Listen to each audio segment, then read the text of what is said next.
Hey, what's up? I just wanted to pop in with another video and just to keep the content moving and just like with some things that are on my mind. And this particular video, it might have just a little bit of like a racial or ethnic imbuing of some of the statements, but it's for a deeper a lesson and insight just about what it means to exist as a human being. But what I was appreciating recently is that sometimes, like, a lot of people make a lot to do about race. Like, if you hop on YouTube, right? Like, maybe my algorithm's all jacked up, and but that's actually part of my where I mean to go with this is like the way that this matrix apparatus would incline itself towards me, as with some of my decisions and my selections and choices online, but then probably equally how I am understood online by different data collection that's been captured about me, that would designate me as a demographic cohort, as an aver- as a re- as a receptor of different advertising that would be aimed against different consumers and civilians, what people.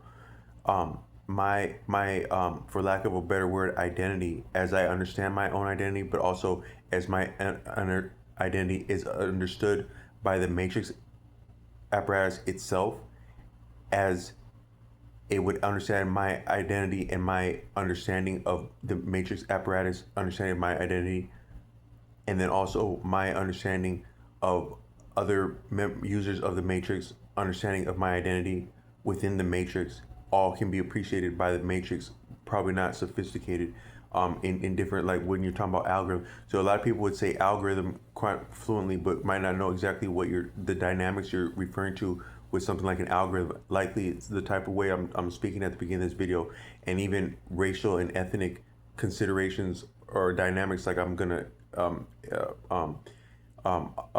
I'm gonna convey in this video, would actually factor neatly and effectively and likely prominently into what someone may be calling an algorithm.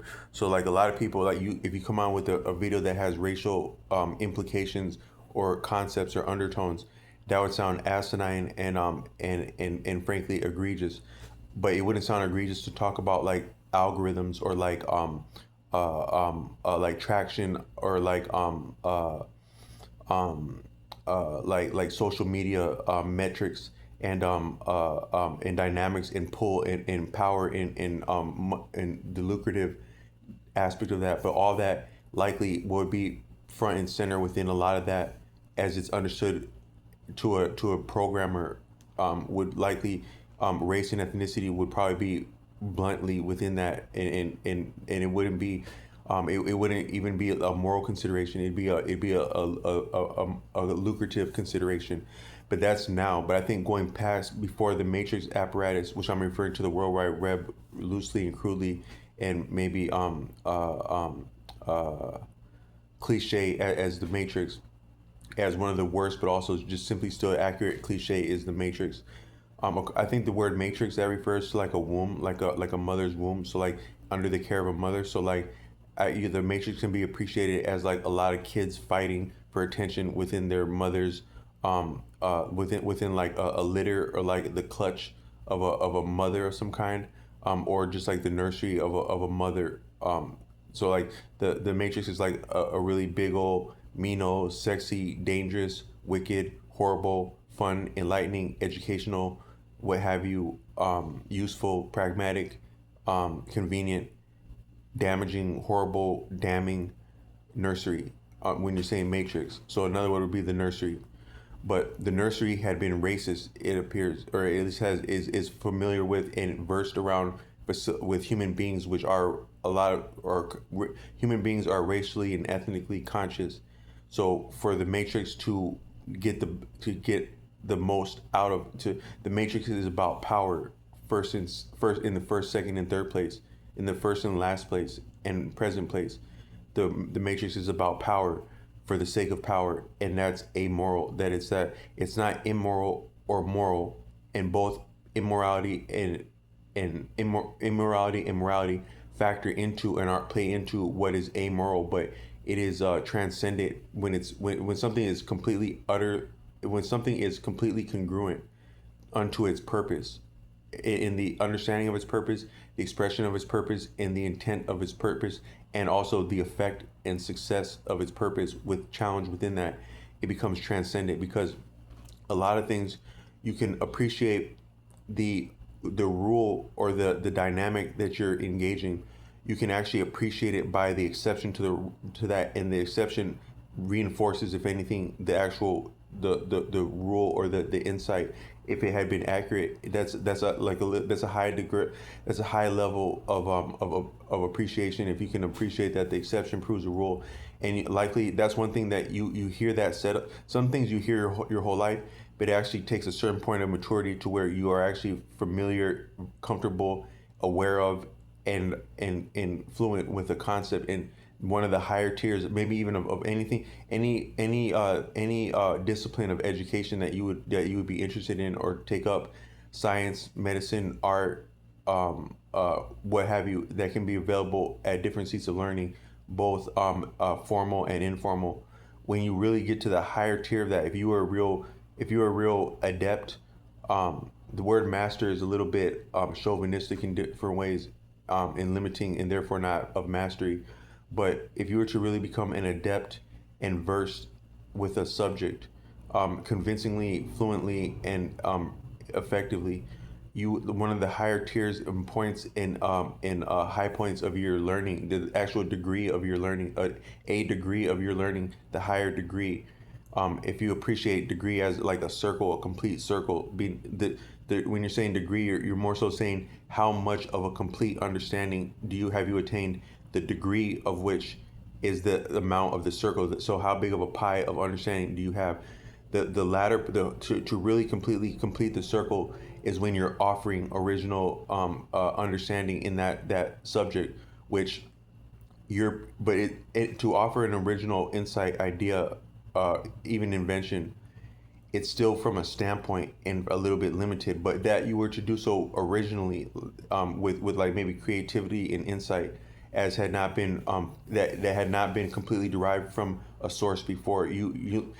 Some people could say that you can't achieve art without being part of of like a current of many artists who have who have come before, and have either influenced you or influenced the means that you are in, the understandings that you are engaging to rot something, rot as in like twisting something. um it represents like a current. The guitarist John Frusciante explained that well in a documentary from the 90s, where he was appreciating that he at that time he was a famous guitarist from the Red Hot Chili Peppers, and I think he was on a hiatus from them at that time, and a little bit indulging his personal time in some like substance too, in a private residence in Los Angeles. But it was actually kind of brilliant to see him in that, and it's a really poignant portrayal of a brilliant artist going through some of the dark phases of incubating themselves, which is also their craft in their artistry. Is interview with John Frusciante. I think it was like the V Pro series. It was like it was a brilliant Austrian or I think Amsterdam's in Austria. It was like a brilliant media company from Amsterdam, I think Austria, that had traveled to Los Angeles to seek him out because they recognized some of the brilliance of him as a person and man, and some of his choices of lifestyle and creativity. And he was explaining that all artists represent a what was the analogy he said, are like a he's basically saying that they're all like almost like, I don't know the exact analogy, but he was basically saying that they're like a quilt. Artists are like different designs and patches of a quilt that are unique, but they're not independent or greater or less than the quilt that they come from, the cloth that they're cut of. And that might be like when they say a man of the cloth, that actually might, another way to say that would be like a man of the quilt, whatever quilt you're about. And but I want to say with this video is that different quilts are acceptable and appropriate for different people, arbitrarily but effectively, and consequentially in our paradigm. And a lot of that's mitigated along race and ethnicity, to my understanding. But he had said that. But when you are so, even if you are to offer something, an original patch on a quilt, as original as your patch is, it's still limited as that it doesn't represent the entire quilt. So even if you were to have like what some people might say, like 360 of, so this degree, I have a high degree. So what would be the highest degree? Would have to be 360 degrees, because that's the highest degree that we know of in our three-dimensional understanding of reality. The higher degree in anything that is constituted of degrees would be, I think, 360. If you go beyond 360 to like 720, it's more of completion. But you had already been, if complete is complete, 100% is appreciated as complete. 760 would be like 200%. So you could say that's still yet another degree in a deeper sense, but as three dimensions we're familiar with, 360 would be complete. And I'm not referring to like some of your clandestine like fraternities and societies and whatnot that I know next to nothing about, but I'm in popular culture, I understand that they refer to degrees, and some of the degrees in formal or commercial educational venues, you're a lot of you're paying for a lot of your education and even what you're calling a degree, but it's a lot of, it's mocked and it's imitated from some of your fraternal societies that have preserved, safeguarded knowledge, because to just like you control supply and demand for many iterations of human experience going back hundreds and thousands of years. According to India, to achieve something, therefore be potent, viable, active, you need knowledge, will, and action. Those three, that dynamic combination, and it won't, it just kind of like a wheel with an axle and a body of a car. It won't move anywhere if you don't have those three viable and activated and in at play. It's similar like with anything that a person would do and achieve, and therefore any power that would come from that. So that's understood on a lot of levels, and it's been along the line. A lot of that had been the knowledge part is what has been hoarded and preserved, and also a little bit fetishized, to past the point of being effective in actually curating power, because sometimes anything for its own sake can confound what it's employed for. So if I have a gardening tool, but I fixate on the gardening tool, the implement, another word would be, that can be an obstruction to my objectives or my aspirations for managing a garden, and I might have done better with different or less of an implement if I had approached it creatively and with initiative and like being intrepid. So like self-made and stuff like that, self-thought, self-inspired, self-directed, stuff like that can be as formidable and more formidable than what would be appreciated as being handed down in terms of knowledge. But there's still a lot of value in what's handed down, but not necessarily ultimate or the most effective in what's handed down. But a lot of that was along the lines of very jealous, what's the word? Coveted and coveting, like, so it's like you'd have something like coven, right? So you might not appreciate that on the surface. So something like a coven would be like a group of people that practice a craft, that can be on any level, like a skill, like say, like an example would be like masonry. Like, so you have the skill of masonry, that's like to fashion like structures. We have a lot of structures around us, but we don't know how in the hell they're made, but we can appreciate there'd be some ingenuity into the design, and the design makes it viable for us to have shelter in different inclement conditions, weather conditions. That's a lot of power too, because just like you supply and demand, so you have a control over the means and access of knowledge, which also fashions structures, but then structures afford the means of shelter within the elements, which we're still within the elements abroad as we're on the earth. That is a lot of power there, and where power is actually capitalized, concentrated and capitalized upon, is upon dwelling, like domiciled dwellings. That's like places to live, shelter. If you can control that and people's access to that, you have the power of life and death over them, and that might be why you would use a word like lord, like landlord, because by having the access and the means of both privilege and entitlement to land, but also to the resources, labor, and understanding that it would take to fashion shelter, because it's still not easy to fashion shelter, as it has probably likely never been for human beings, but it's possible, but not easy. you control all that, and you near about have control over life and death over people that are on the land. One, because where can they go without privilege and entitlement to be somewhere, but then also what can they be in without the privilege and entitlement to be in there, and also the knowledge, labor, and resources to have fashioned that, and therefore have rights and entitlement to that, and further maintain that, and improve upon that if necessary, is what is within the control of someone called a landlord. But a lot of that going back was along like within masonry, because masonry has to do with those structures and things like masonry. That when I say that word mason, a lot of people, they might think like horrible, wicked, even spiritual stuff when they hear that, or they might just think about like another trade, or it's a combination of that. But it's actually interesting that exactly our understanding of what is not understood by normal people exactly converges at the point of masonry. If you appreciate the and I'm not a part of anything that would be called masonry, but you would have the confounding lack of knowledge, utter ignorance that most of us have about domiciled living structures in general. Like even that doesn't necessarily have to be enclosed, because the majority of our society is compiled and composed of concrete. I think that's also within mason, like a concrete mason.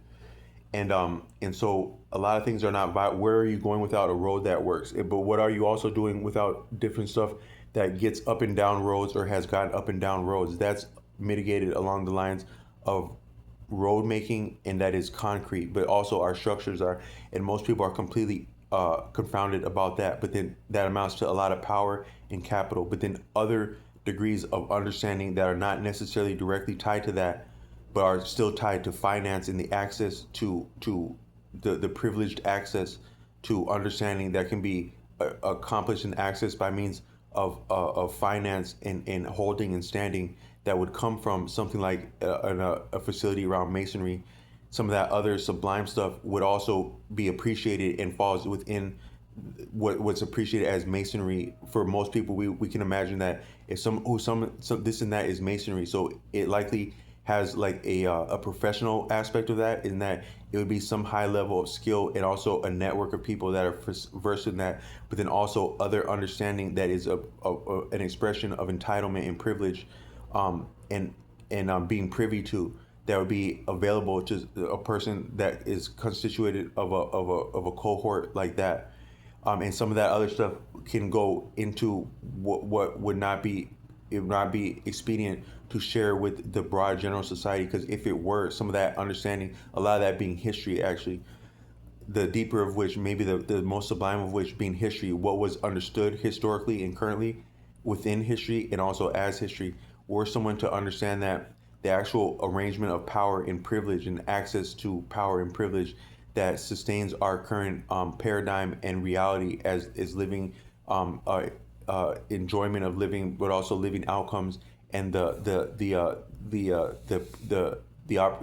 opportunity to live and have a life upon the earth for ours and our descendants, that all exactly converges in or somewhere near around what you would call like masonry, or like your high tier of secret fraternal this and that, and a lot of that has existed around and within what we recognize as our higher seats of learning, that we can see, that are presented to a public, that your education, a lot of, when you're aspiring towards a lot of education historically, what you're actually aspiring towards is proximity or acceptance or familiarity with these type of body of people, professional networking. A lot of going to school is actually a networking venue. You can appreciate a lot of higher seats, all seats of learning, but especially higher learning as the actual networking venue, and a lot of the potence, the learning, but also the power and the outcome and the essence of what you have been brought into or sought, or what you've had access to, and what you've sought and been benefited is networking. So a school is a networking venue, but then also learning goes in as a part of networking. And some of the greater of your learning in some of these seats would be from the actual networking, your peers. A lot of your real understanding is across and somewhat up, because people that would be of a lesser rank or stature may enlighten you, and also people at your peers would enlighten you and also challenge you as much, if not, and probably more than your actual superiors. Both the actual peers can be a lot more of profound and of teachers and verse in season than the actual cadre in leadership. However, the higher points or the salient points or the points that will get you access to yet another seat of networking where you will again be benefited, enlightened across and up would be exactly hoarded and crystallized at the higher tier. Your administrator, your professor, uh, um, your facilitator. But I just wanted to say that um, so the but then so but going back before the technology, but then also but so a lot of what you would call a degree, it's mocking some of the actual the trials and also the uh the insignia and the rank and the pecking order that I would imagine would be in some of these professional networks, and but I wanted to point out that what you would call something like that a group of a clandestine, somewhat secretive, as it's expedient to be secretive, and prominent as it's expedient to be prominent. I think you have things like the Shriner Masons or something like that, like these different like you have like medical people that you have an actual hospital of people that are open about claiming to be Masons. What they do to become Masons and as Masons and in Masons is not publicized, but that they ostensibly are something called a Mason is at least publicized enough to have a structure that's labeled Shriner Mason Mason Shriners Hospital or whatnot as it's expedient. So what's important is not is that goes would appear to be significant is not is it publicized, is it clandestine, but is it expedient to be publicized, and is it expedient to be clandestine, and howsoever much is it expedient that is advantageous, that is powerful, is exactly what it is, because it had been about nothing but power, as anything is about power. But wherever you have a group of people, a group of toddlers, a group of elementary students, adolescents, thugs, criminals, gangsters, mafia, whatnot, military, teachers, workers, unions, religious clergy, enlightened people, clandestine people, secret, whatnot. Wherever you have people together, gang, whatnot, you'll have and I don't mean to be disrespectful when I say whatnot, but you'll have a pecking order, because people can't help but rank off. Try as we may, try as you will. People will form a pecking order and rank off, just like if you put some ants in a little jar, they'll start to make tunnels. People make a pecking order. So as we can understand in popular culture, as has been divulged to popular culture, there is some form of like rank structure in these clandestine societies that amounts to degrees and entitlement that's either a part of, appreciated as, or fancied as the completion of a circle, as in degree, as in circle completion. According to Todd Street Bay, when you refer to university, you're referring to the universe. So if you had a complete understanding of or through or at a university, that is the complete degree, you would have a complete understanding of the universe, 360 degrees of the universe, which is a little, it can show you how a little bit like bombastic and arbitrary and entitled and redundant it is to refer to understanding the universe in terms of 360 degrees, because 360 degrees would appear to be like flat, like on a plane. So if I have a circle like this, it would be 360 degrees if it's two-dimensional as a circle on paper. But the universe is anything but two-dimensional and also interdimensional. It doesn't take like conspiracy theories to appreciate that you would have more or more of, and also within levels within what you would call depth or dimension or range. So to say understanding the universe in terms of 360 degrees is asinine. So a lot of these actual societies and structures and metaphors for learning and knowing that are replicated around them and influenced by them just as tropes, as in degrees, is exactly asinine privilege entitlement. And I personally don't fancy that that anything that you would come across or be familiar with at like a higher seat of learning, as it's hoarded and deprived and relegated away from human beings who I think are entitled to understand who and what they are based on their own potential and the contribution of other human beings who have come, which are also them. It's just a little bit of an exercise in privilege and entitlement. But there can be effects with it that play into life and death circumstances and opportunities. But if you had something that was clandestine like that, it would be called a coven. That's what the word for something like that would be, like a network of people that have powerful means of agency, and they conspire to exercise that in great ways, profound ways, subtle ways, effective ways, is called like a coven. But then they also are covetous about and coveting about hoarding what goes on and what they have access to as a covenant. So I just wanted to point out that sometimes words can like break down like that, and there's a history of words, whether it was meant some of the dynamics within words, the etymology of words, but just what they mean and sound like on the surface. It breaks down into lessons that reveal some of the actual structure of different things. Kind of like if you have like a mathematical expression and then you break it down to its lowest terms, least common denominators. By breaking something down, you can see patterns with it and understand it better. And certain words lend themselves to that, whether they were intended to or not, and they betray some of the essence of a structure. And that would be one. There is coven, covetous, coveting, stuff like that. But as degrees go, or 360 degrees of understanding something goes, if you were actually offering something original, like an original patch on a quilt, it would still be from your vantage point and therefore limited as the entire quilt goes.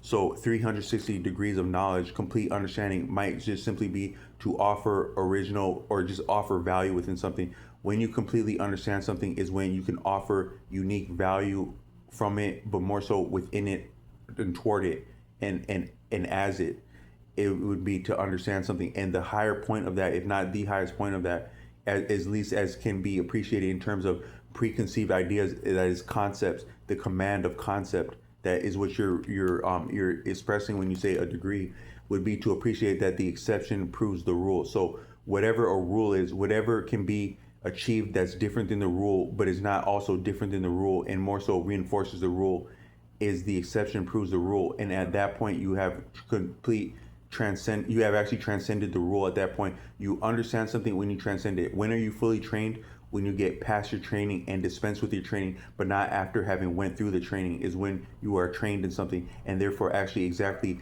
detrained in it for having been thoroughly trained in it. And so I wanted to say that it is actually transcendent at that point. But then the matrix itself is so sophisticated, and people have put so much life and death and living and dying into it and from it and as it and because of it, and that based along up to and about power, is that the actual matrix is a little bit transcendent at that point. That is just like amoral is transcendent of moral and immoral.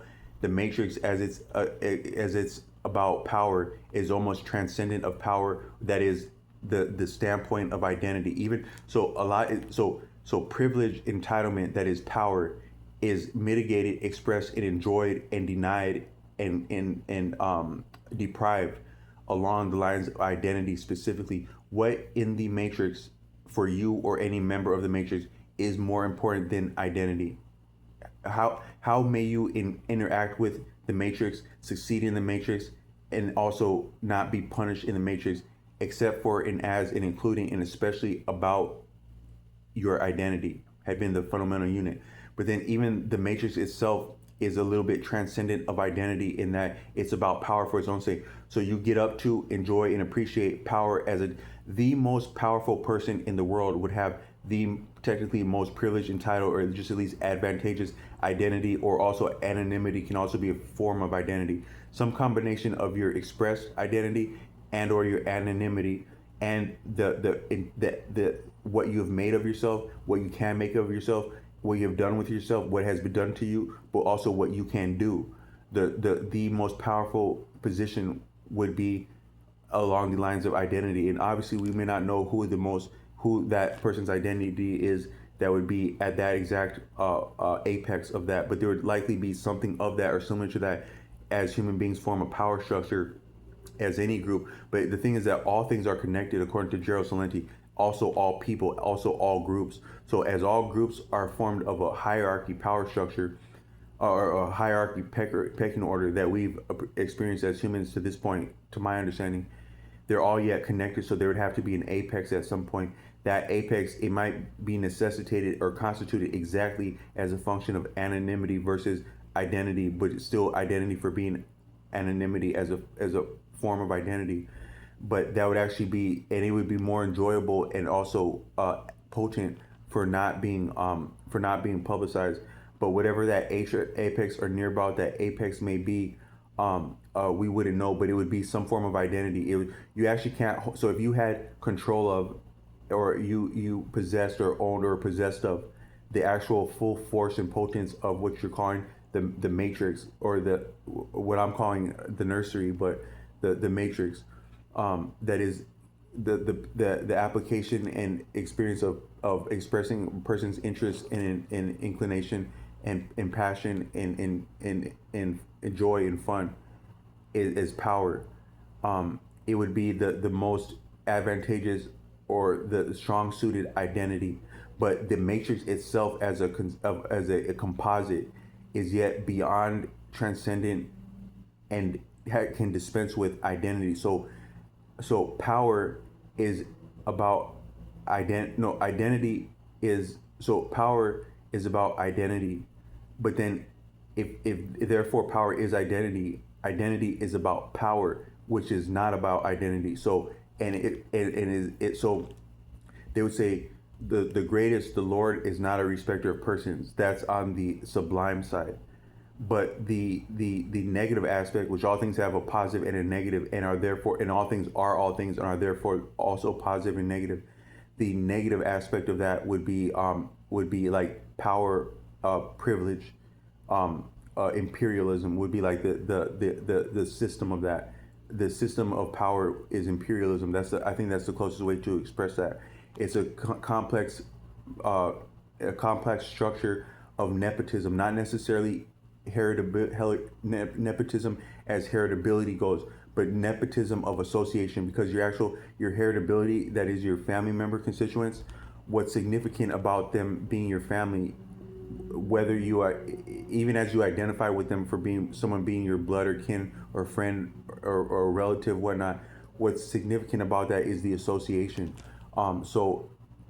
As the expression of association, the interest of one member or of the interest of one unit, but more so, you actually can't be an individual. So there is no such thing as an individual. That may be an oxymoron in itself, the word individual, or the concept or the fancy of an individual. So there is nothing but associating. So the association, the primary fundamental, expressing the interest of an association upon itself and other associations for its own benefit, is nepotism, that amounts to gentrification and then imperialism, and then within all that, paternalism, that is being more sexually viable and potent than within someone one's dealing with, also more entitled, also understanding oneself to be more knowing, and even if it's understood that to be less knowing, to be understood to be more knowing for being less knowing, but because of being understood to be knowing for more knowing, in itself, just that aesthetic and value, that's paternalism, and that's rife within and an expression of and the essence of gentrification, nepotism, imperialism, advantage, power. But the power itself, like the great of great, is not a respecter of person. So you could say imperialism is also not a respecter of person. So you're this and that much of a entitled, of a high roller, but you're not greater than the casino. You're the most advantaged person, but that's not greater than advantage. So advantage is actually the greatest person and is not a respecter of person, but is also a respecter of person, and more of not a respecter of person for being a respecter of person. and that might be similar what's sublime also, because as much as we're told that the greatest of great is not a respecter of persons, in the text of the Holy Bible, there was a lot of consideration and inclination and difference in inclination towards different members identities, that is associations within what's called the Holy Bible. So even as what's called the greatest of great is not a respecter of persons, there's actually somewhat respecting of persons in that this one was a prophet, this one was engaged with, this one was punished, this one was destroyed, this one was propped up, this one was promoted, this one was hidden, this one was sheltered, this one was loved, this one was damned. So that's, you can say that's respecting persons, but actually respecting itself first and foremost, and then persons, and then itself. But it had been about itself is what's important. So from that standpoint, it is not a respecter of persons, because it was, we're referring to as great, is what it's respecting, and is more important than it's respecting. So it is not a respecter of persons, but it's achieving that by respecting persons. So which are also itself, so by respecting itself. But you could say that the negative aspect of that is that imperialism, the matrix, is similar like that. But within all that, so it's exactly transcendent at that point. That's actually a transcendent statement, to truly not be a respecter of persons, but also respect persons in order to achieve not being a respecter of persons. That's a lot of how what we appreciate as sublime operates in according to the words that have been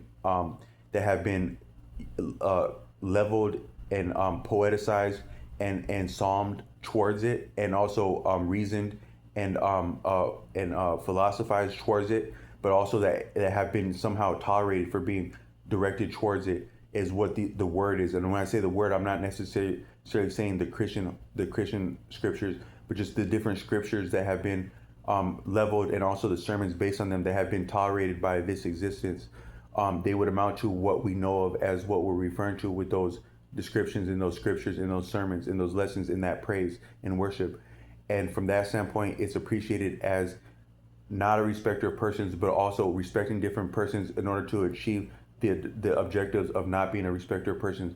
But then the matrix apparatus, the power structure, the power, which that is also constituted and constitutes power, the sublime, the less sublime, the less forgiving. You can say that the what's great and what's not, what's good and what's bad, what's good and what's evil, is both about power. Good things are about power, and bad things are about power. Good things are about saying less, bad things are about saying less.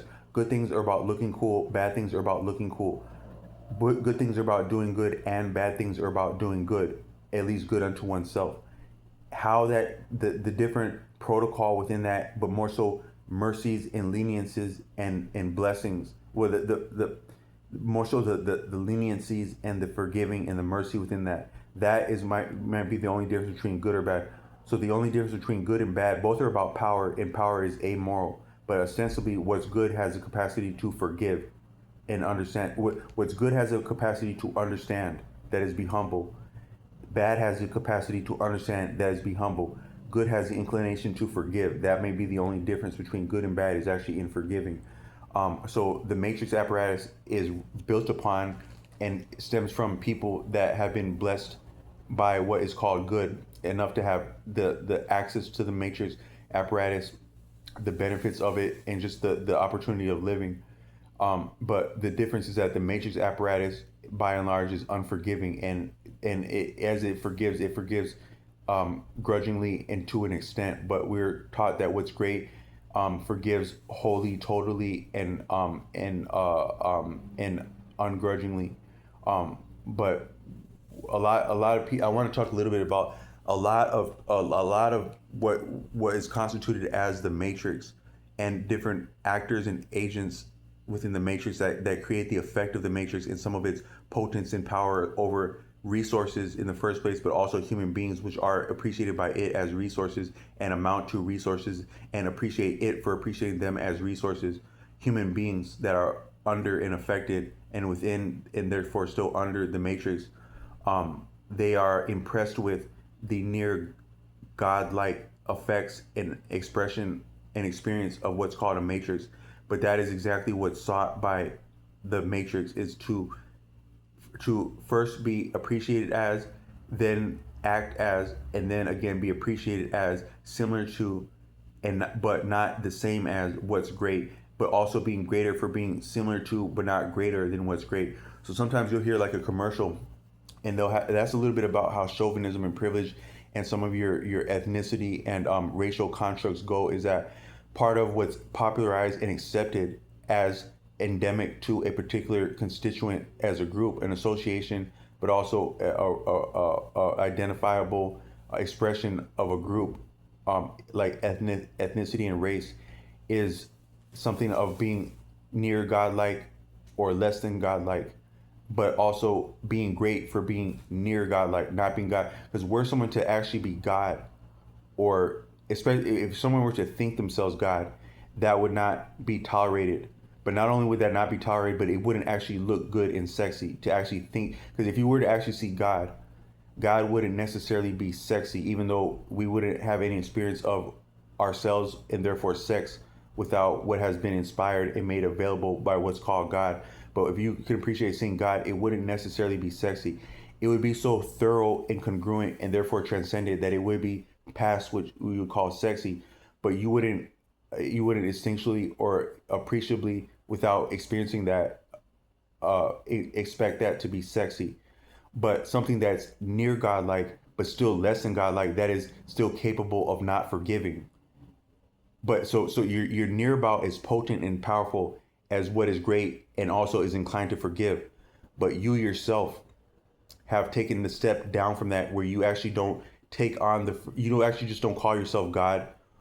You feel yourself God, like God, but you don't call yourself or present yourself or fancy yourself or want to be fancied as being God, because then you would be forgiving like that. So by being up to all the way close to, but as versed, knowledgeable, and seasoned as God, but still kowtowing and paying homage to God, you allow yourself the means to still not forgive, and therefore you are powerful for being all the way about as potent as God, but still having the inclination and reserving the right to not forgive. So you actually just gave yourself, you're actually more entitled than God at that point. You're more privileged than God, because God is God, but still God limits itself by inclining to forgive people, because we're all under discipline, and we all, there's actually an extent and a range of anything, even omnipotence, and that omnipotence is omnipotent, but ostensibly, as the scriptures would have it, it takes a step back to hold itself back and still accommodate and facilitate forgiveness and mercy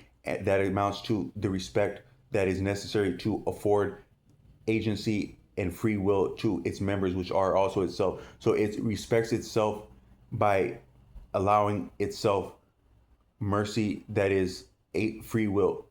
Um, but what the matrix apparatus does, the expression of power as with the potential and the inclination to not forgive, and also be potent for not forgiving, is to take a step back from that ultimate step of just calling yourself God, or presenting yourself as God, or understanding yourself God, or acting as God to your understanding. Is to say, so I've studied all this, but I'm very disciplined and I still pay homage to what's great, and I'm not what's great, so therefore I can still make mistakes and still not forgive people. So a lot of times you see like a different like advertisements, and like you have a voice that it's a very European voice. It would sound like a European male, also a European female, but largely European male. When they're talking, they will sound as though they're a researcher. It might be a young person, but they'll still be talking like they can be talking about something scientific. Like imagine like a European voice explaining on the Discovery Channel, explaining animals or insects. Now that voice, it's sounding like it's looked into animals and insects which come from sex. So it would know about sex. It knows about these animals. It studied them. Therefore, it understands them, and it can control them, and it can also control people for understanding them.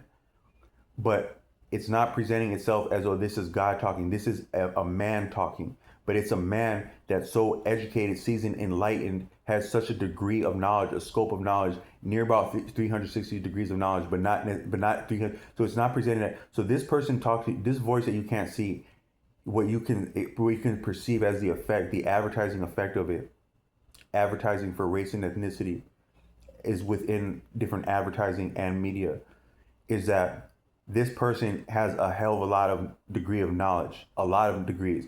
You could say it almost sounds like about 359 degrees of knowledge. That might be that actually might be the number of the devil, might actually be what you call the devil. It may not have actually been the number six. It might have actually been nine, as in 359 degrees of knowledge, and that it's all the way up to knowledge, but yet it can still deny.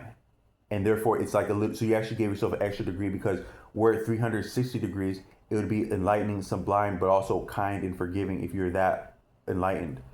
But by taking 359, you're that understanding, but you can still be a little bit wicked. And if you're listening to like that type of voice I'm explaining, you may be able to feel what I'm explaining with that, or you don't know what the heck I would be reaching for with that.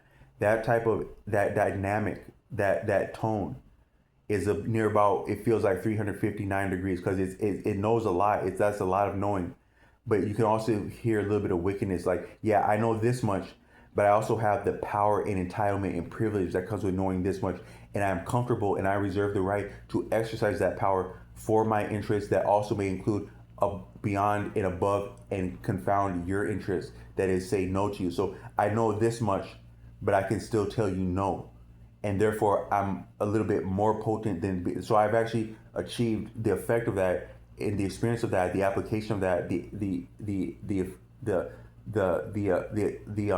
the expression of that is almost to have 361 degrees of knowledge, because you made it to 359, but you skipped that 360 where you'd be enlightened and kind and forgiving, and you went to 361. So you actually understand yourself and would like to be understood as actually having 360 degrees of knowledge, but also still the potence to say no and damn people.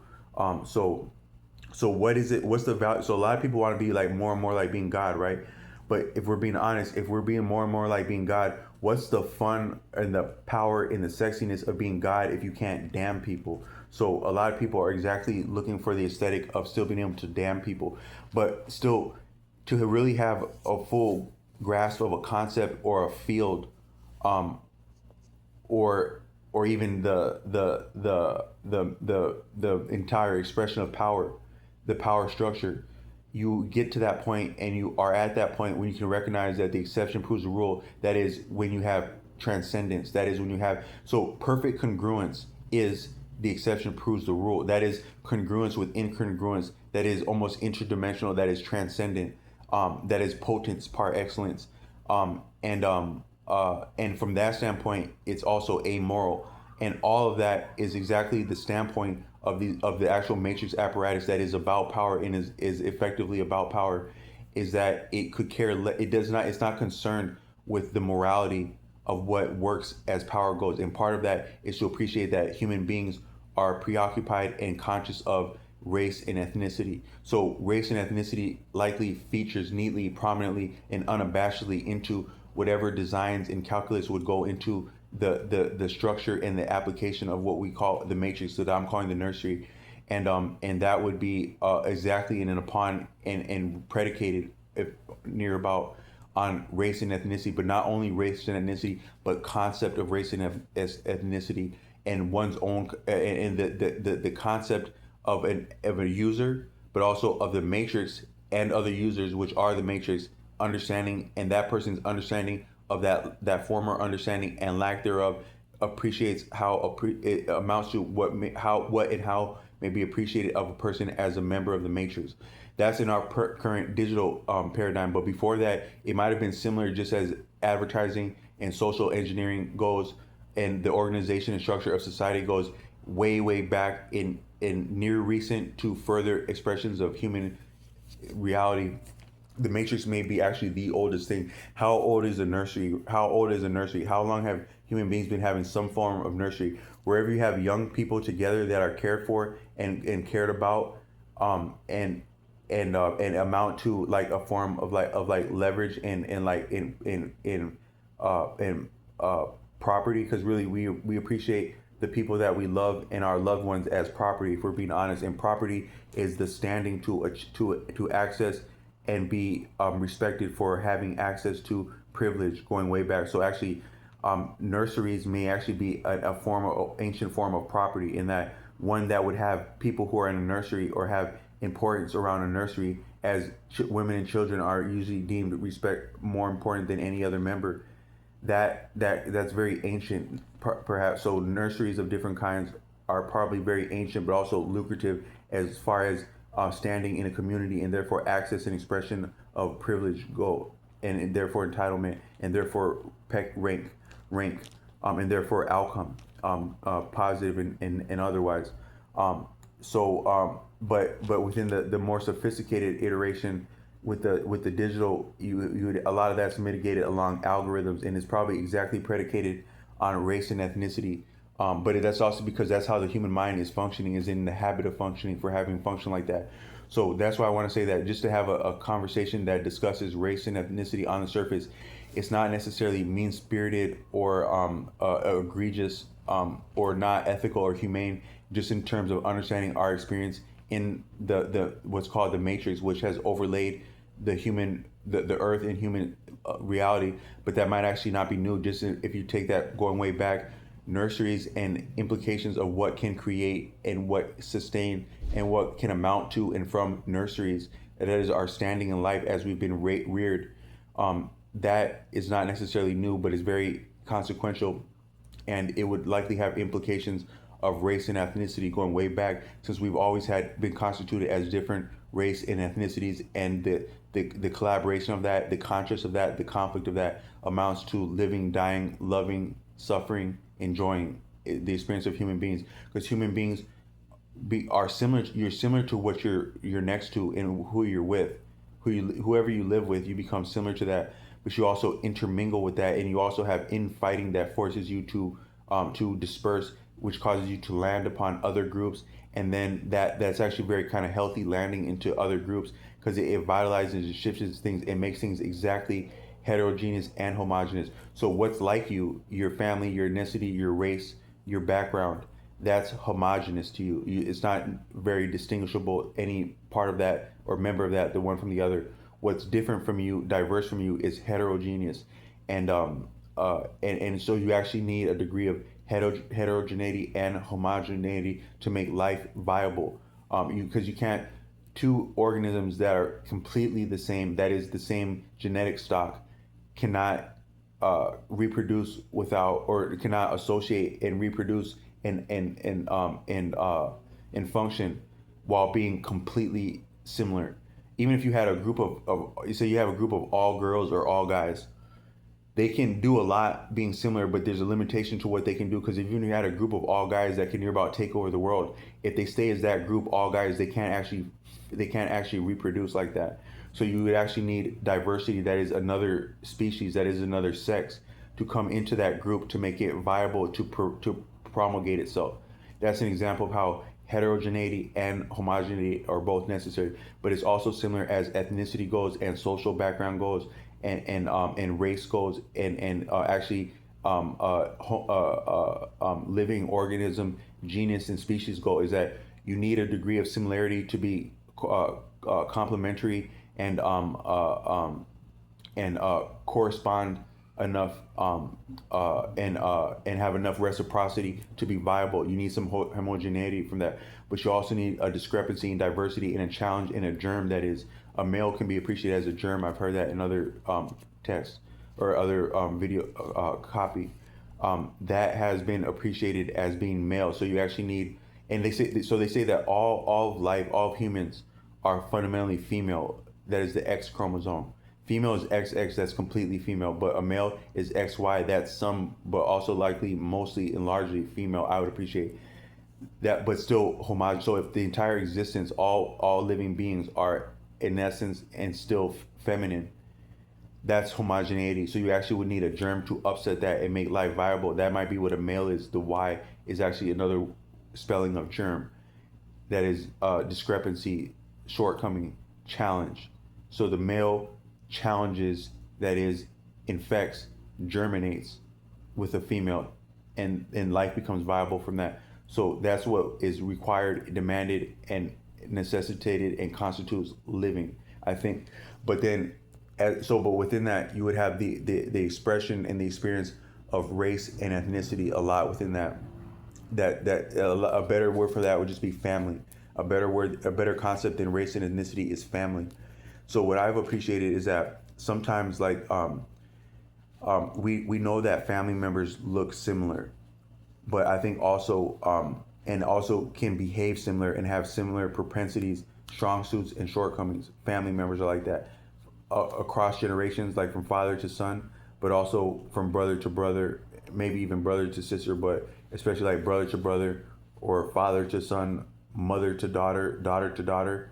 Um, there's a lot of similarities such as that we're in it. So if you were to land on, if you look at what the Matrix is preoccupied with, if you were to land on YouTube, to where I was going with this, I don't know what YouTube looks like to other people that are recognized differently than myself by the Matrix apparatus. I don't know what what the internet, the Matrix apparatus presents to other people and what they engage with and therefore reinforce and are more presented with. I don't actually know that, but for me, when I go online, it's a lot about race and ethnicity, a lot gender, but more so nowadays. Currently, it had been more about gender in the last few years. Like the last 10 years or so, I saw a lot of stuff about like dating, like pickup artistry. That might just make this whole video get compromised and go down round pickup artistry. But you had a lot of stuff that was in that spirit about like dating and becoming better around dating dynamics and intersexual dynamics. A lot of that had been in sway up to and especially like around the time of the pandemic. That might have actually been a deeper challenge and need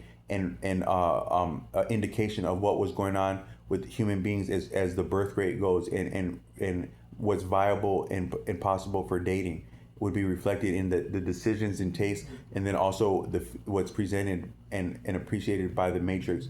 But now a lot of it's about race and ethnicity. It had been a lot so then, but so it had been a lot about intersexual dating, gender dynamics leading up to and at the time of the pandemic and shortly thereafter. At all that time, it was still a lot about race and ethnicity, but I would say it was more so overwhelming about gender and intersexual dynamics in dating. Then some fulcrum appears to have swayed, where it's still now a lot about gender and ethnicity in dating and family creation, but a little bit more so about race and ethnicity, which is a little bit sad. So it's still been a lot of both of those for the last like 10 or 15 years or so to the last 5 and at present. But somehow it's a lot more now about race and ethnicity, but also about friendships and family and the suffering within that. A lot of that. I experienced a lot of those dynamics that whole time had been my life, but also my interest. And then, it's interesting how a lot of your experience indirectly it amounts to and is a part of, but also would seem to inform what the Matrix is preoccupied with. So, like, and it shows that we're actually like one organism. So actually, your problems may be all people's problems, and therefore, what you're catered to and advertised may be what all people are catered to and advertised. So that might allow to be exactly what we were all going through up to and around the time of the pandemic, and shortly after that, is different struggles around stuff like dating and intersexual dynamics and understanding ourselves and others as our sexuality and gender goes. And then it became more about race and ethnicity and also problems within family and intimate relationships. It's interesting how, if you appreciate if you statistically broke down how much information was predicated about gender, race, and ethnicity, but especially like interpersonal relationships and family, which come from that. Then we have the pandemic, which is a problem as people's livelihoods go, but also income, and then also the relationships that would be possible in the dynamic. So you have all this suffering, and you have all this living. Then people are outside of jobs and stuck at home, and then and then at that point and thereafter, the Matrix starts skewing for it and exactly focusing upon problems within interpersonal relationships. And you talk about narcissists, demon narcissists. So what's all this stuff about chosen ones, enlightened ones, which we are. So we think ourselves chosen and enlightened, and other people are demon narcissists. That's what you could break down countless video titles like that on YouTube. But is that not the expression of being like unemployed? So you're unemployed, you're all stuck there living together. I'm the special one, I'm the chosen one, you're the demon, you're the narcissist. Let's make videos about that for the whole culture. But that's actually what our experience is and what feel like in the pandemic. Is that not the most logical experience of what human beings as an individual and as an entire globe would experience if you took everyone away from their job and their gyms and whatnot and put them in a home with the people that they love, but also that they're comfortable enough to be next to when the world's about to end. Would the experience not be, I'm chosen, I'm enlightened, you're a demon, you're a narcissist? Would that not be the experience? But that's also what the whole Matrix apparatus skewed for and presents. But what I wanted to say is that with with race and ethnicity, is that we it's not new that we'd be concerned with that, and also it plays into our opportunities for profession and livelihood, and therefore living circumstances and loved ones and kin is a part of and related to race and ethnicity. So like standing, privilege, stature is a part of that. A lot of economic in a system of privilege. I think we live in a system of privilege. When you're saying you have this and much bank account, you're saying you're this and that privilege.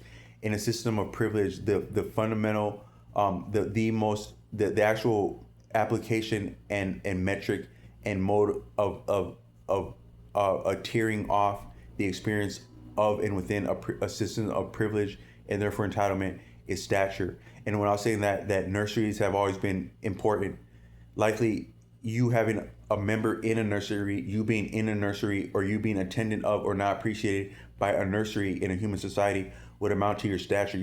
Some things are like a litmus or like an indication or correlation of an entire broader network or system can be appreciated on one salient point. How are you respected for being in, having one in, being by, or not having one in, not being by, not being appreciated by a nursery? You could appreciate a lot of, and therefore what would be your stature and standing and access to privilege, entitlement, and to further promulgate your own happiness, but also the experience of who come from you, their happiness upon the earth can be appreciated exactly upon stature, maybe in any human iteration of society, but also you could just extrapolate that as a point of correlation and as an indicator. What do you have to do, and who do you have to do in or out of a nursery in the past? But now you could say that the Matrix, if you appreciate the Matrix as a womb in the literal meaning of the word womb, and the trope and the analogy that people are so comfortable with calling the World.Wide Web, modern digital framework, and what extends from that as the Matrix. But part of that, a lot of that, it would have to do with your ethnicity and race, and also how you are appreciated or not appreciated for that. So what I've appreciated is that, you can't. But if you hop online, like on YouTube, a lot of it's about race, ethnicity, and conflict within intimate relationships. But if you look at like race and ethnicity, like sometimes, but a lot of that is also, they would talk about things like family curses, like family dynamics. Family is a big part of that. So nowadays, what promulgates online, like YouTube, is race, ethnicity, and and family dynamics. Both the blessings that come from your heritage and family, which is also your race and ethnicity and how that's appreciated, but then also just different trends and habits and shortcomings, but also blessings maybe would get talked about less. But the shortcomings in dynamics that are attendant, and habits that are attendant of a family, both financially and like chemically, in terms of like health and substance and stuff like that, is a lot of that is a topic of discussion on YouTube. But what that amounts to is like they would say things like generational curses, and the experience and iteration of living in households, intimate family circumstances, while under economic duress, which is our current experience. Within that, you would appreciate and be forced to appreciate family dynamics, very subtle family dynamics, some of which are trends, uncanny trends, spot on trends, profound trends, insurmountable trends, inescapable trends. But what you may not appreciate, and what I want to emphasize with this, is that some of how in that you would, and what in as you would appreciate something like a generational curse, or generational dynamics, family dynamics.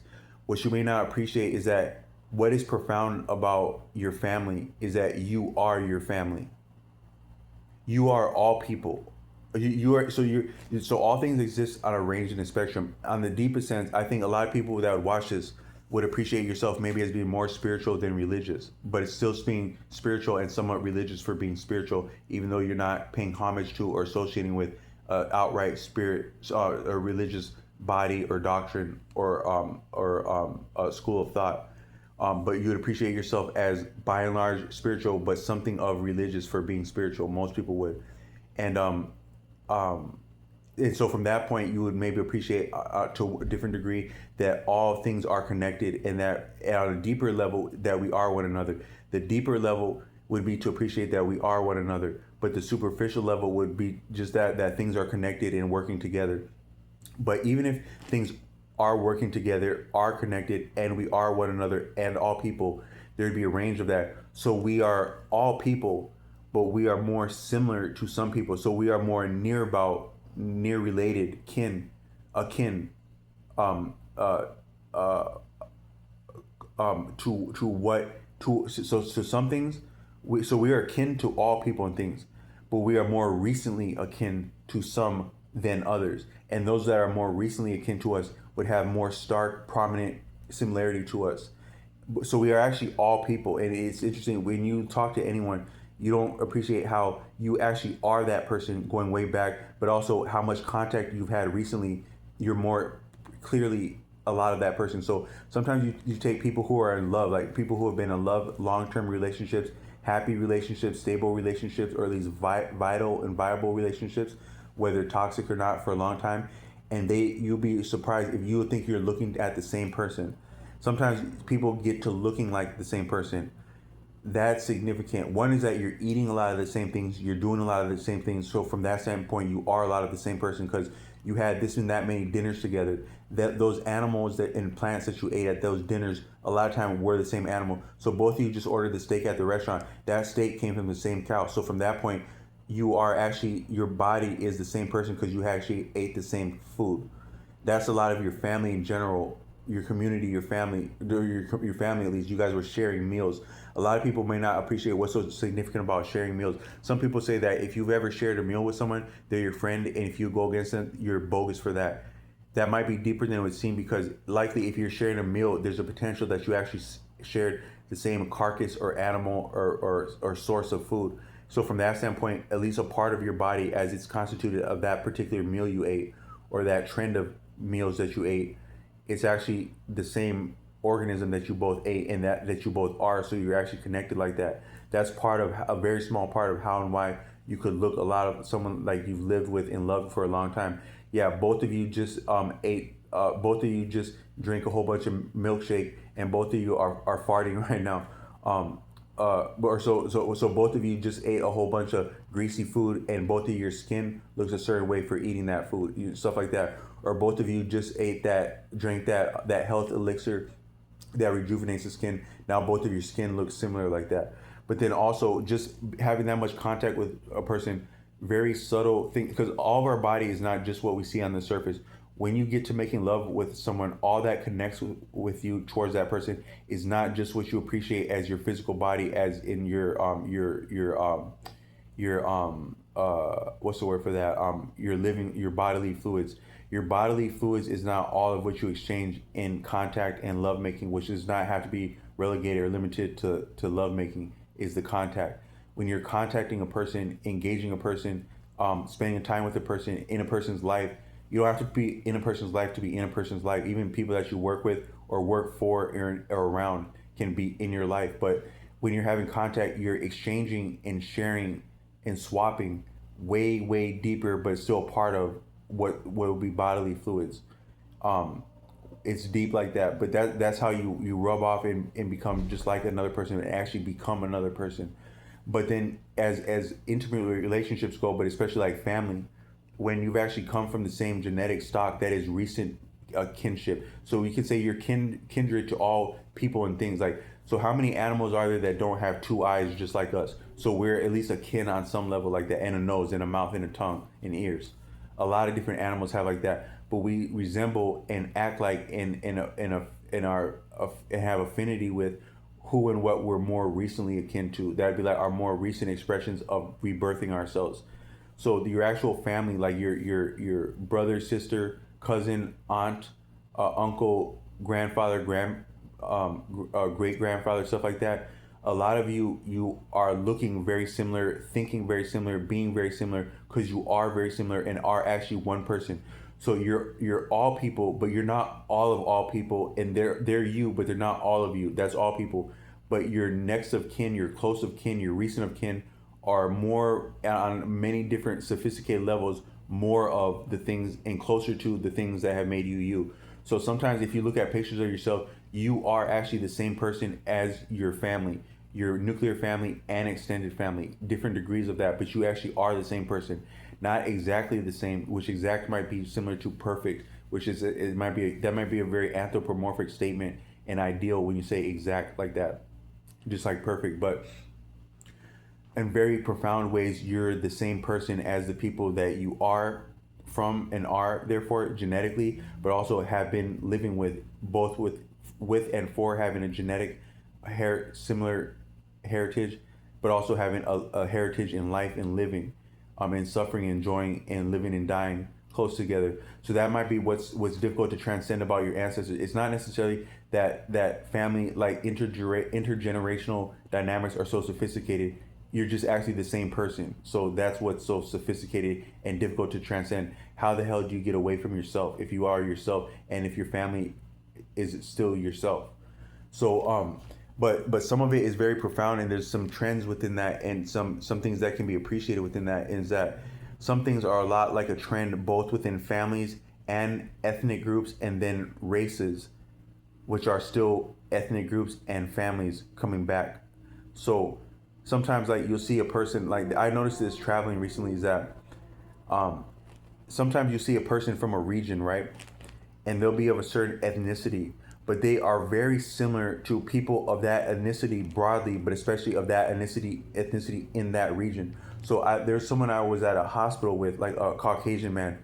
That man, I've not met him before, but I could appreciate a lot of what he looked like, talked like, sounded like, acted like, being around him, which is a little bit different for me, just in terms of like the some of the very subtle properties of a person's appearance and experiencing of a person, that's based on their the region that they come from, and the experiences that they've had, and the experience of other people that come from that same region, such that I had not met a man that reminded me of that person before when I met them, and they were unique from that standpoint.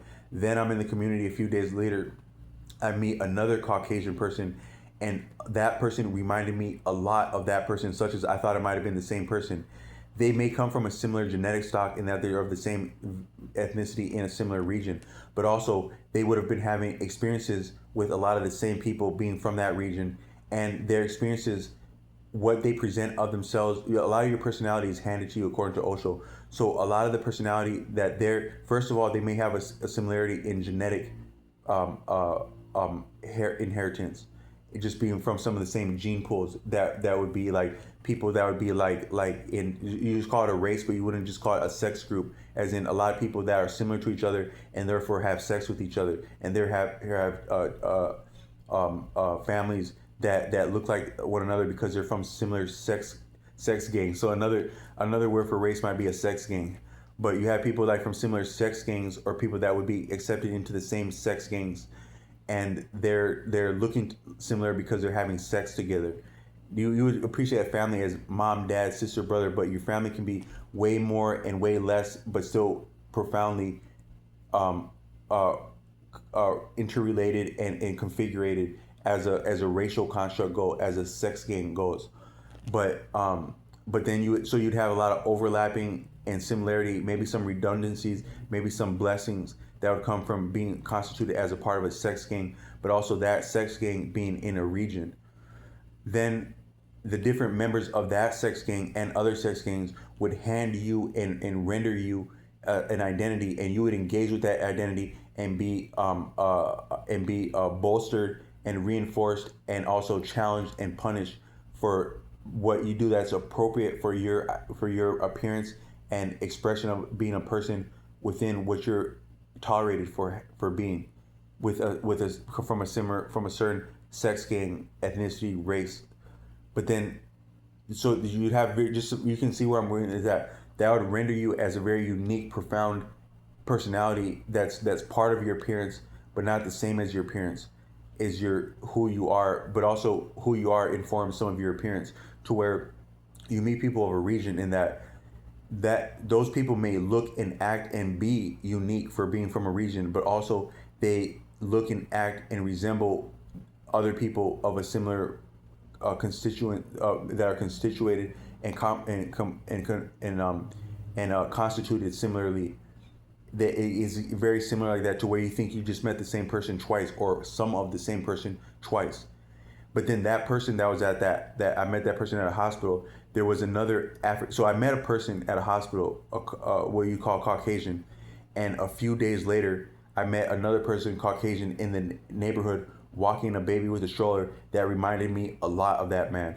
His mannerisms, but also his appearance, his ethnicity, all of that, which were I could appreciate. I was near about looking at the same person, at least like spiritually. But then that person was working next to an a man of African descent, an American African of many generations in America. The two of them. But then I had an experience with that African foundational Black American, where that person was giving me some support with my cell phone. That whereas like I had this stupid problem with my cell phone while I was receiving treatment, and it required like this Byzantine, that means like very overly complicated, complex means of getting it fixed, or getting it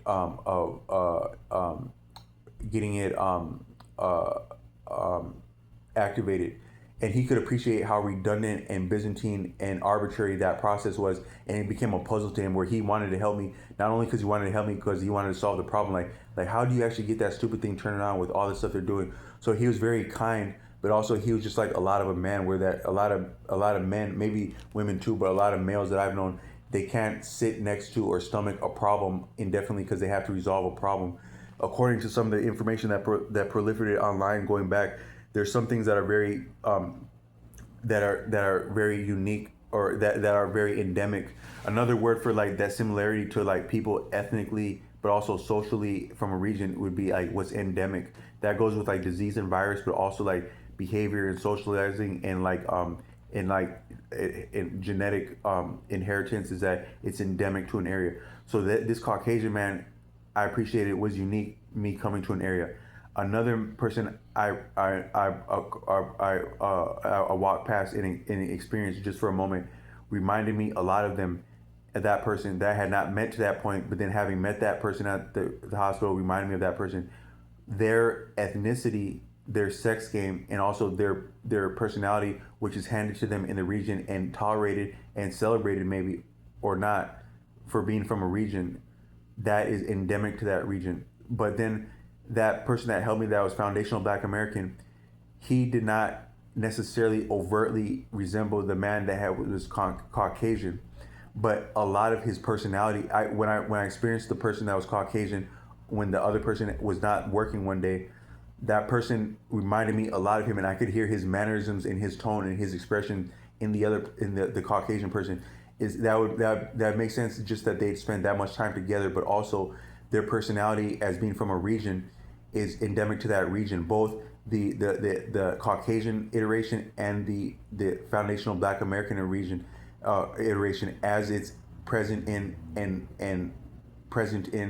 and expressed in and reinforced in a region. There can be things that are endemic within and across a similar ethnicity, race, sex game, but also a different ethnicity, race, sex game, which is not necessarily a different sex game currently, or ever, because human beings are always intermingling. But so there was similarity between, there's something endemic about the personality and presentation of these two Caucasian men, but then also the foundational Black American man, different and not the same as what had been between the two Caucasian men, but very similar. And then also that foundational Black American person from the region that I'm visiting is also very similar to another foundational Black American person that I grew up with, and both of them were cool as hell. Like that, not only cool as in agreeable, I just mean like they had a lot of swagger and they were effective people. He reminded me near about that I had been looking at someone that I grew up with that actually inspired, that was very influential to me, in like some of my personality, some of my personality, and you could say therefore some of my personality is actually endemic to the region where I'm from. Sophisticatedly is similar to around genetic lines, in that the person who influenced me in some of my character development and my interests, that person was, so that these two people that reminded me of themselves, of each other. So I had two Caucasian people that exactly reminded me of each other. It's like very deep and profound. Then I had a foundational Black American person that I met that reminded me of someone I grew up with multiple decades ago. It was very deep how they reminded me of each other.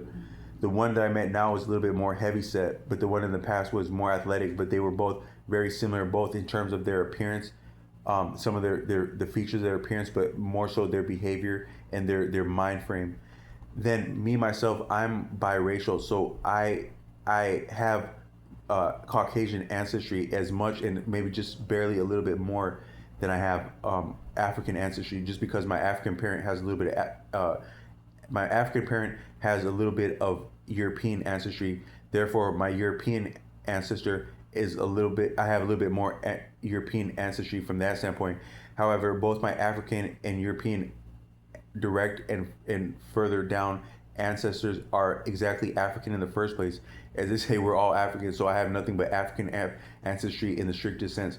But also some European ancestry and a little bit more of recent European ancestry than African ancestry in the most technical standpoint.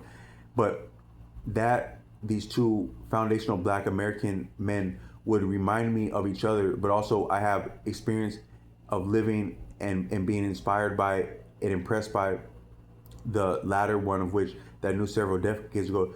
You could say, you could reason on some level, on a sophisticated level, if someone could really break down people's personalities or just their history and background, something of the experience of being raised with and having this experience of living with that person that I grew up with, but also for me just being present in the region that I grew up in, and also having sharing a little bit of African ancestry. You could say that some of my disposition now, even returning to a region that I grew up in, is endemic of what you would find in an area of a ethnicity, of a race, but also of a member of that geographical region. The profound subtleties of that, for them being with their background, but also them being juxtaposed to other people that are also endemic to that area, being from their background, the sophisticated things that would make in a person. Then me being exactly biracial, so that a lot of my personality is endemic to, or some of it could at least be endemic to, what you would find of a person of African ancestry in the region that I grew up in. However, my iteration would be what would survive and be tolerated and be reinforced of my actual, however so much of my actual background is African, or at least appreciated as African. And then the experience I would have both among other people of African descent that are endemic to the region, among only those that are African of descent in a particular region, and my experience with those that are European endemic to a region, and only European in a geographical region. My experience there, my what that would be reinforced there, and what that would draw of conflict. Then the combination of my experience with both of them, and for having contacted both of them together and separate in a community, that you can appreciate how sophisticated all that is. But that's a lot of what you're reaching for, and the implications of what you're talking about, and when you're talking about things like race and ethnicity. So you can see how asinine it would be for any person to think that they actually have a command of that. But there are trends that can be recognized, like by a scientist or someone doing algorithms, that would amount to, that would be powerful. However, all those dynamics that I expressed there, if you could actually understand that and approach that, whatever your background is, that would work to your favor, or hopefully to your benefit and also their benefit, if you'd be inclined and would be savvy about that.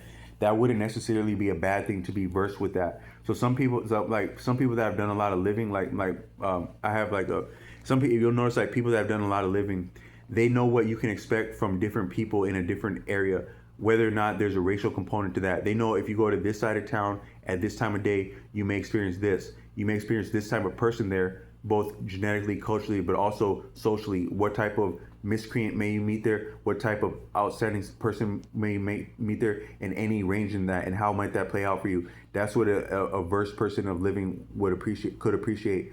But also people who are versed in life are humble usually, because if you've lived long enough, you've had to be humble and also likely been humbled.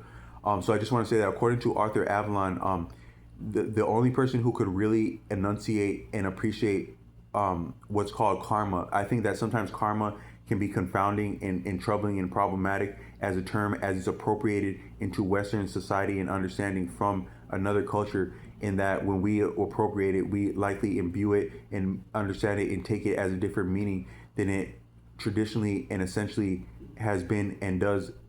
It is appreciated in its original context.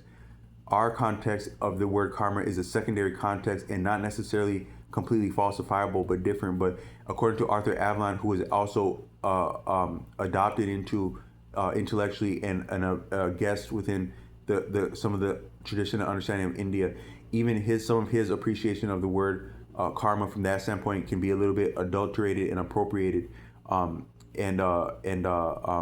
profaned even by him attempting to speak on that.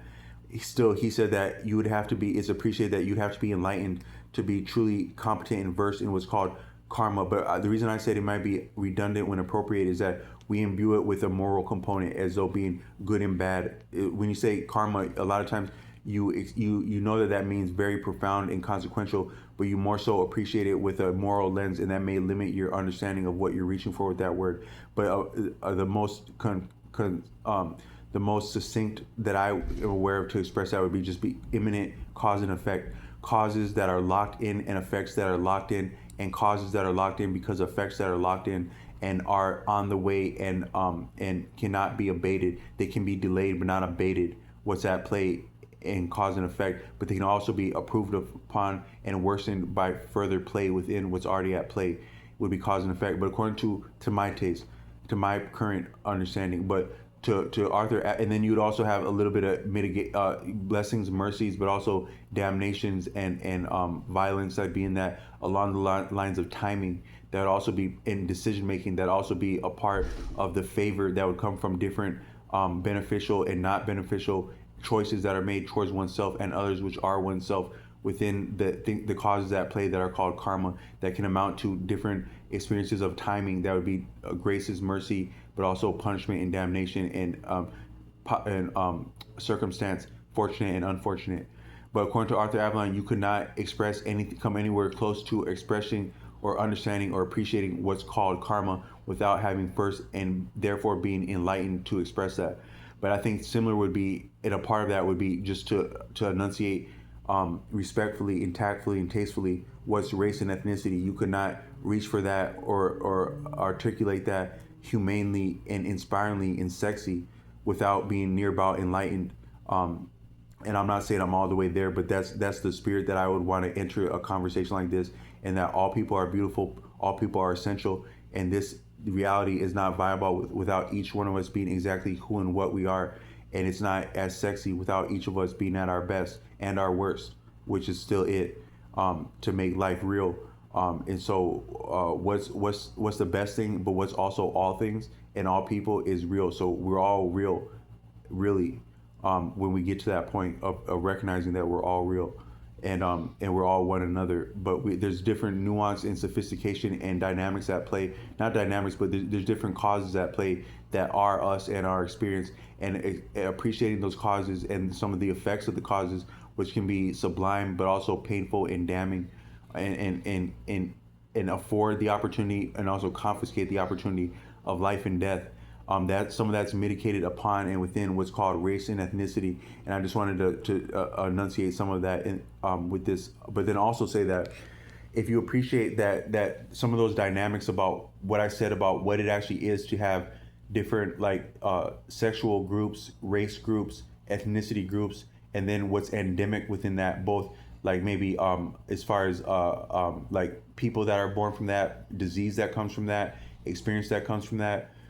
That's all of which is endemic. A lot of what's significant about race and ethnicity is what race and ethnicity more so refers to is what's endemic. Both what resembles, like different ethnicities that would resemble one another, but also that would just be present of a region. What you're saying is race and ethnicity, what you're really just saying is region with that, because what would constitute and be expressed as race and ethnicity stems from the demands, rigors, blessings, mercies, but also torments of what the dynamics of a region, a geographical region, sexually, economically, politically, and even as the environment goes in our physical body, in our different genetic heritage, inheritance, and gifts, and that we would be what member we would be to an ecosystem, our position within, but also our status and stature and function within an ecosystem.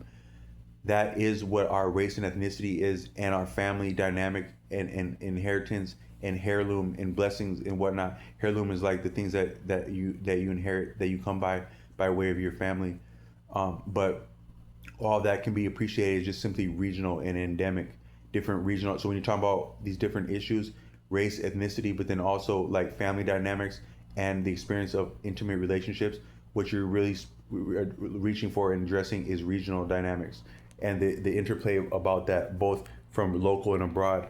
But some of that is that sometimes a lot of people are a lot of the same people and say exactly a lot of the same things, good and bad. So I'll hear people of an ethnicity from a region say the exact same thing, almost verbatim, out the intonation, the inclination to say that, but also the statement might be exactly formidable. I mean, exactly identical. So I have a Caucasian family member in the region where I'm at, and she has recently said things like, yeah, it's not. So what she basically said is that you and I do not have the same experience or privilege living where we live. It's just blunt out in your face like that. I normally don't hear that in other regions, like where I come from. Even when I lived in the South, with the history of the South, I didn't hear that someone just come right out and say, yeah, this and that, but I'm white and you're black. So my experience here is different than yours. Man, it sucks, but isn't that just the way it is? Ha ha ha. That's what my family member said, a woman. Then I was having a conversation with a Caucasian man yesterday, and he was actually in the process of helping me. But he said the same thing. Like I was telling him about some financial misfortune that I've experienced recently, and some of the different honesty and dishonesty that would amount to and come by way of. And he was saying, yeah, man, that's the real shit, but that's the realest thing. But I'm white and you're black, so isn't it natural that it would be way different for both of us? Man, it kind of sucks, but isn't that just normal? That's like what he said. But so that was a very natural, and from that standpoint, that two people of the same ethnicity in the same region would say the exact same thing out their mouth within a couple of days, the same way, and the inclination, but almost the same statement. That might be like what a lot of people say in this region, that they heard that said the same way. They heard that go over being said to someone the same way, and they thought that it's cool to say that, or they just in the habit of saying that and hearing that said in this region. They said that, but then also, sometimes I'll hear like people that are very spiritual, like maybe they come from a street background. So I grew up and I went to the black church. I was a staunch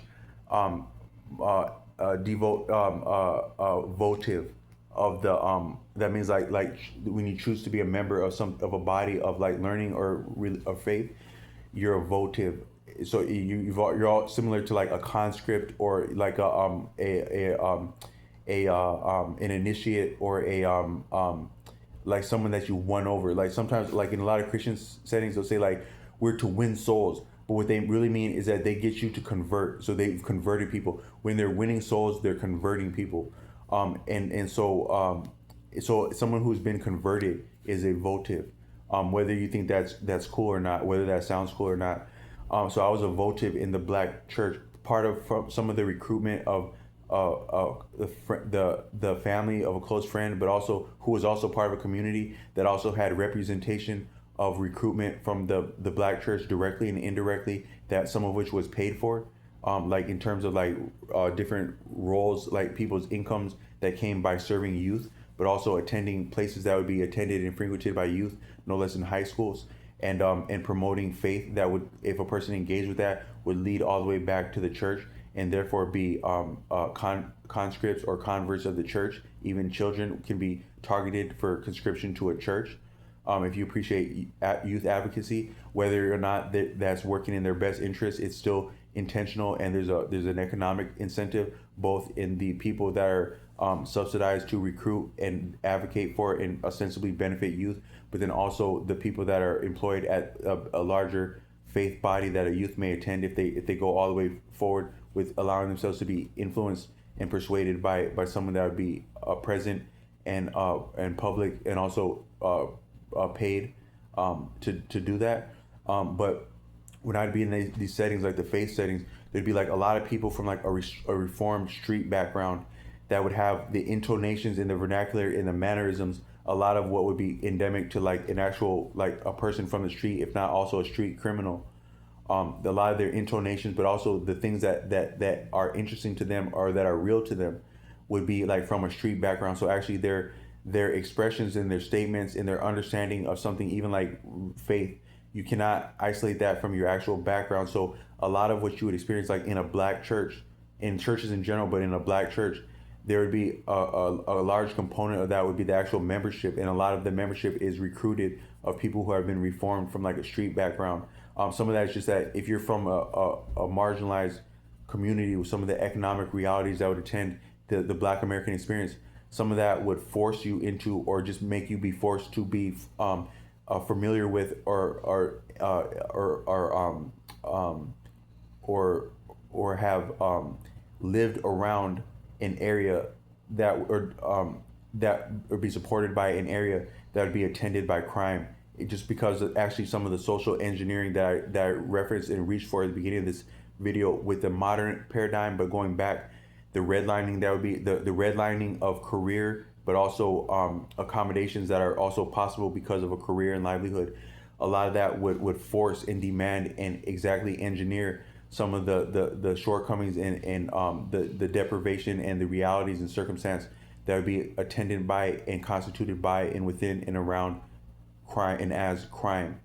So a lot of people of a African American background would have had to have been around crime just because of the actual social engineering. But a lot of times, but that would also be the people. I mean, some of them are outstanding for having survived crime, for having survived within crime, but also being able to survive, get out of crime, and then still be both around crime when in crime and out of crime. That would make you up your background and some of your disposition and mentality, and also some of your appreciation for something as beautiful as faith, but also your understanding of faith and the type of things you've been inclined to say around faith. So sometimes I'll hear like things that I would grow up hearing in the church, the black church, about what it means to be a proponent and advocate and votive and supplicant. That means like someone that bows down before and prays to and worships what's called God, would be from that background, but also somewhat reinforce that experience, whether the benign aspect or the negative aspect of that experience. A lot of your experience reinforces your experience, and a lot of what you intend to share with other people, it reinforces your own experience. And also it may be compelling for how much of their experience is also your experience, whether or not they're your same ethnicity or not, or from your same reason or not. A lot of what we check in with, what we resonate with, is what we are. So you resonate with someone who's saying a lot of what you are, whether you share directly or what can be appreciated as the same background on the face. Because you can have a person of a different ethnicity or gender or nationality that would appreciate a lot of what someone from the background I'm talking about, like the church, would have to say in their experience. Because actually that's actually beauty par excellence. If you can take someone from another region, race, ethnicity around the world, or even your same, and a lot of their experience is exactly your experience, or they know exactly what your experience would have to mean, even though they never walked a day as you, still something of their experience is actually your experience, and yours is theirs, as different as you may appear to be and actually be. You're actually the same for being different, and different for being the same, and the same for being different for being the same. That's beauty, and that's a lot of what it means, that we are actually one person having different experiences that are the same person but not the same experience, but more of the same person and the same experience for being the same person but having different experience. That's beauty. But some of it is a little bit arbitrary too, because so you come from like a lot of things, they just don't fly over the same for different people. So you come from a background about what flies for someone with your appearance, or someone that would fit into understanding and appreciating and resonating with your experience. So you say, yeah, so we gotta be upright, because if you do wicked stuff it's gonna you can't get by doing that. You're gonna get caught up doing that, and it's gonna suck when you get caught up doing that. That might be the experience of a person from a street, and if you're from the street, you're held to a different standard. Like those people would say, "Hey man, I'm white and you're black, and isn't that just the way it is?" Ha ha ha ha. So that's the standpoint of a lot of people. That's actually still the reality though. So you're having this experience, and you get that's an example that we get held to a different standard. We can all appreciate that and have experienced that on different levels. But someone from the street, if you're not on your best behavior and your best appearance, which is also your behavior, but it's still important, your appearance and your behavior and your appearance. If you're not on your best appearance, your best standing with what you're appreciated and tolerated for being, whether that's your allegiance to a street body when you're in the street, or to a faith body when you're in faith, up to and including the great of great. If you're not in right standing with your group, in front of your group and in front of other groups, you're in a lot of trouble in the street. But if you're out of the street, but you still have the background of the street and also the appreciation of faith, you can appreciate in faith with what's in scripture, but also your experience. If you're not in right standing with what's great, you're in a lot of trouble. But that's still your experience, and largely your sample of experience for your race and ethnicity and identity and experience and background. But for other people, it had been a different standard your whole time of becoming who you are and present. It had been a different standard for them that whole time, and a different experience, and a different consequence, and a different outcome, and a different punishment, and a different reward. So from that standpoint, so yeah, so we're all from the street, and if we're not on our best behavior with each other, and our right best standing with each other, and what's great, we're all in a lot of trouble. But this one over here could give a F less about what we have to say about anything, and they're also a porn star, and they're also doing the crazy stuff that you see in porn, and they're also a great fighter, and they're also beating people's faces in as a fighter when they're not doing porn, and they're getting paid for all that, and they got billions of people watching that and getting off to that and celebrating that and inspired by that and just and think that's fun. And so, but they're not in as much trouble as you, the regular guy that just did a little bit of something wrong or wasn't in the right standing with what's great but also invisible.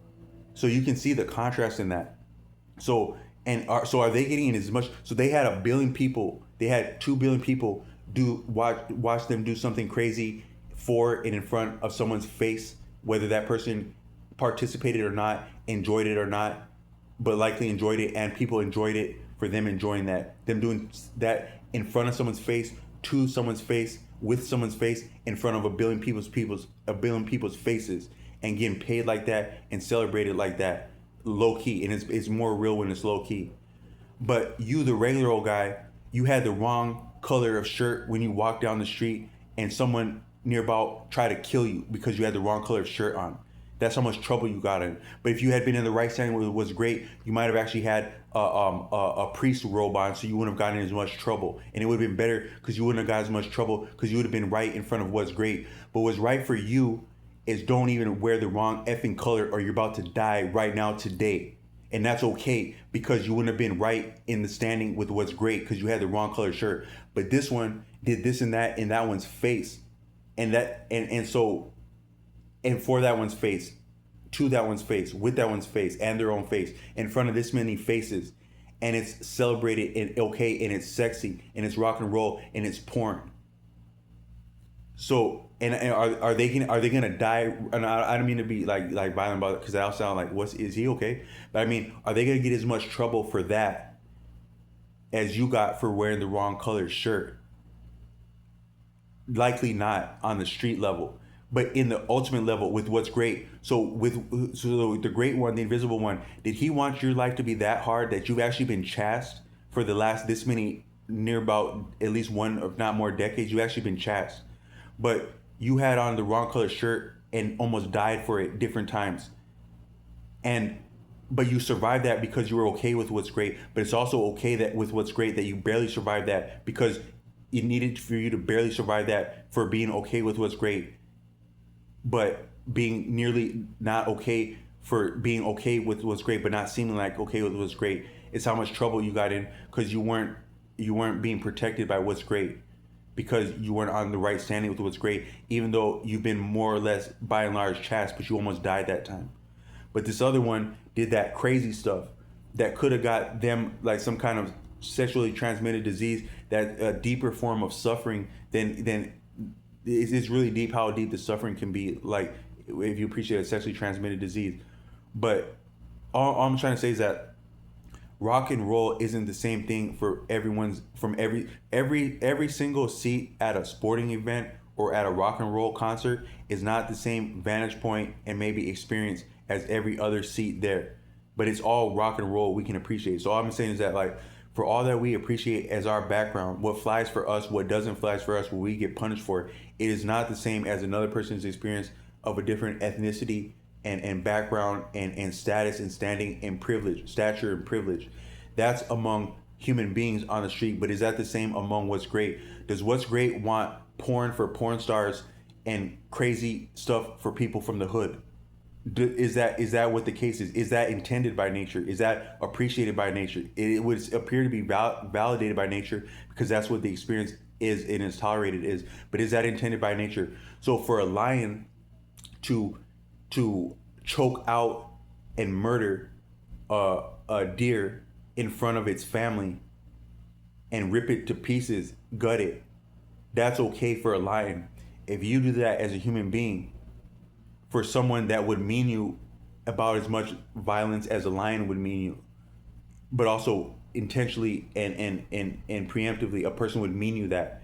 You did that, what the lion does to the deer, but you didn't have the authority to do that based on a system that's based on state group, street power, state power, but ultimately all that's under church power, which is ultimately under what we're calling great. Did not give you the sanction and the authority, the same sanction and authority that a lion has to do what it needs to do to survive. You actually needed to do that to survive because that person meant you what the lion meant to the deer and was on their way to doing what the lion did to the deer to you. But you didn't have the authority and the standpoint to do what you needed to do like the lion needs to do. Maybe the lion doesn't have some of your same accommodations and accommodations and amenities that you have in civil society, and therefore they're viable and they're validated and they're substantiated and correct for doing what they need to do. But if that's the case, maybe the amenities are what have been bad for a human being if it makes it so that you can't do what you need to do in nature to survive as the lion does. But then you're over here in civil society and you cannot do what a lion does without having your freedom and then taken away, and then you're in a situation where you might have done to you again with the lion, with the person that meant you the same as the lion would do. But so What's Great would have for a lion to sink its teeth into a deer in front of its family, for a porn star to seek its porn into a porn star in front of its family. And that's sexy, that's rock and roll, that's money. Is it good or bad? I don't know, but it's money. And money's good. So good and bad is good and bad. But money is still good to what's good and bad. And money is money. And money is good when it's rendered, whether you're paying tithes and offerings, and we imagine somehow that gets all the way back up to God. So the money had been blood money, but by the time it gets all the way back up to God, now it's good money again, and it's appreciated by God ostensibly if we're blessed for it or we have favor for paying tithes. But you advocate for yourself and do what you need to do to survive, the same as the lion would do. Now you're bad for that. So does What's Great want for the lion to do what the lion does, for the deer to do what the deer has done to it, for the humble person to do what the humble person does, but also for the humble person to have done to it what the humble person has done to it, while the lion is doing what the lion is doing, while the porn star is doing what the porn star is doing, both the lion porn star and the deer porn star, and the lion and the deer, which are not porn stars, all going on while the humble person is being the humble person and having done to it what the humble person is having done to it or intended for it, not doing what the lion and the porn star are doing, while the lion and the porn star are doing what they're doing, and the humble person is doing what they're doing, which is not doing what the lion and the porn star are doing. Is that all intended and appreciated by What's Great? And if so, is there a difference? And that would have to mean that What's Great is a respecter of person and does not mean and intend the same experiences, the same fun, the same life for all people. Whether or not you learned about that or expressed that with your particular background and appreciation for your background and what you're calling great and divine, and for other people and their backgrounds and what they understand of, and understand for you expressing what you express about what's great and what's them.